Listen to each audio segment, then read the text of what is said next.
Kiribati és una imatge de la devastació. És una imatge que me va arribar en el 2012, estava en plena crisi econòmica, encara hi estem, però a nivell personal, amb el meu company va ser el nostre clímax de crisi econòmica i en molts altres aspectes també. I Kiribati és el nom d'un país, és un país real, que està al mig del Pacífic, que els seus habitants han rebut l'estatus de primers refugiats climàtics del planeta, perquè pel canvi climàtic i la fusió dels pols els oceans van pujant i cada mil·límetre els hi va salinitzant els camps, tot i que sigui mil·límetre a mil·límetre, però inexorablement també els hi va salinitzant els camps, els hi va inundant les cases i els hi va reduint territori. De fet, el govern ja ha comprat també terreny a les Fiji per quan hagin d'emigrar en massa. Aleshores, quan vaig conèixer la història d'aquest país, vaig dir, això és Kiribati, nosaltres vivim a Kiribati. Aleshores, Kiribati em permet fer un paral·lelisme també amb Mallorca i establir una crítica tant a nivell social com polític, com cultural i lingüístic, però també a nivell de territori. De com els dos són uns territoris malbaratats, com això porta també tota una crisi de valors afegits, i Kiribati m'ha servit, anar lluny m'ha servit per poder xerrar de sa prop. Independentment de que agradi més o menys a crítica al lectorat, jo estic convençuda que és el meu poemari més madur i que publicar amb Badia i amb la feina d'editor l'antiga que ha fet en Pau Badell m'ha permès també donar un pas endavant en la meva obra. En la constant revisió per part d'en Pau, més totes les hores que he dedicat, crec que he aconseguit acostar-me més i per primera vegada jo que realment vull fer en poesia, i vull dir.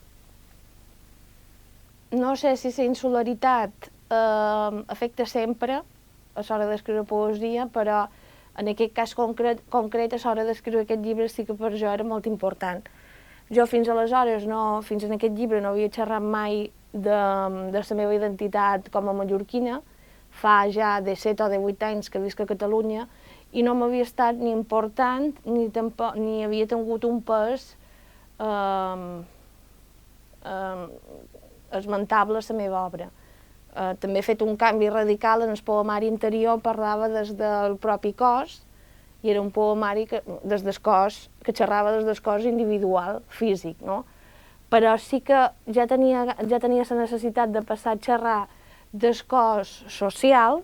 i aleshores, en aquest aspecte, em pesava molt més la meva identitat com a mallorquina que no pas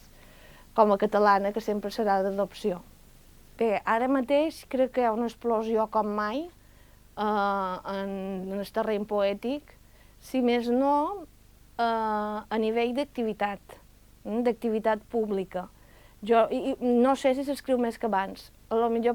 probablement s'escriu menys que abans. El que passa que hi ha una proliferació de recitals de poesia que gairebé fa feredat, perquè a vegades passa que els actes no estan molt freqüentats, no ve molt de públic, perquè n'hi ha 3 o 4 més al mateix temps. I tot i que hi hagi cada vegada també més autors de poesia, jo veig que el públic no ha crescut exponencialment. Aleshores ens hem de repartir aquell públic entre tots, que la majoria de vegades també acaben sent en bona part ells mateixos poetes. Crec que sí que és un bon moment per la poesia en català, perquè crec que sí que hi ha autors molt joves i molt potents, i d'altres no tan joves, però que està induent la poesia una passa en la nostra llengua una passa més endavant, però també me deman què quedarà de tot això d'aquí un temps, perquè també aquesta prioritat envers la realitat de la poesia actual, vull dir, sí que se van enregistrant a través de vídeos, en mitjans com YouTube, que sí que poden perdurar més, però al cap i a la fi jo crec que encara el que té més vigència és la poesia publicada i no té tanta projecció, jo crec que abans, perquè també tot i que costi publicar molt avui en dia, no se publica tanta qualitat a lo millor com abans, no hi ha tant de filtre. I per altra banda també hi ha altres autors que els hi costa molt publicar i també és complicat. La combinació de poesia i gastronomia jo crec que me surt perquè va molt unida el menjar, el fet més corpori, més sensual de la vida, que en el poemari anterior era supermanifest, era més que evident, i no ho podia deixar totalment tot de banda, no he construït de zero per aquest poemari, encara hi havia coses que hi pesaven, i òbviament està el fet de que el gaudi de la vida no passa només pels sentits a un nivell de pell, un nivell més sexual, sinó també més dels gustos, del tacte, de les olors, no? I que, a més, passar per xerrar d'identitat i de pèrdua de valors i de crisi d'identitat no era possible sense el menjar, sense els nostres menjars típics mallorquins. Tots aquests anys que fa que estic a Barcelona, ara ja no, perquè jo ara ja m'agrada molt cuinar i faig de tot, però els primers anys, s'enyorança, més que enyoreta de que teva, t'enyores del menjar de que teva,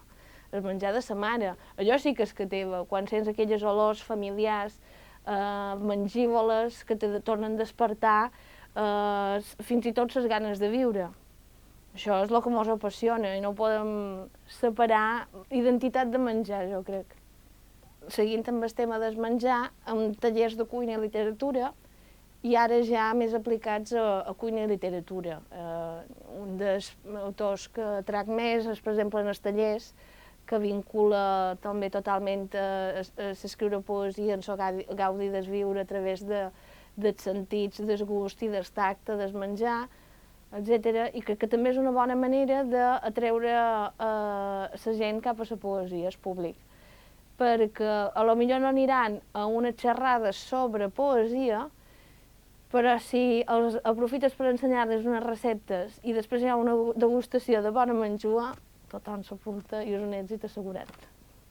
Humiliats fins a la medul·la, doblegats fins a l'espasme, seguirem enllotats, besant els peus de qui tant ens ha desposseït.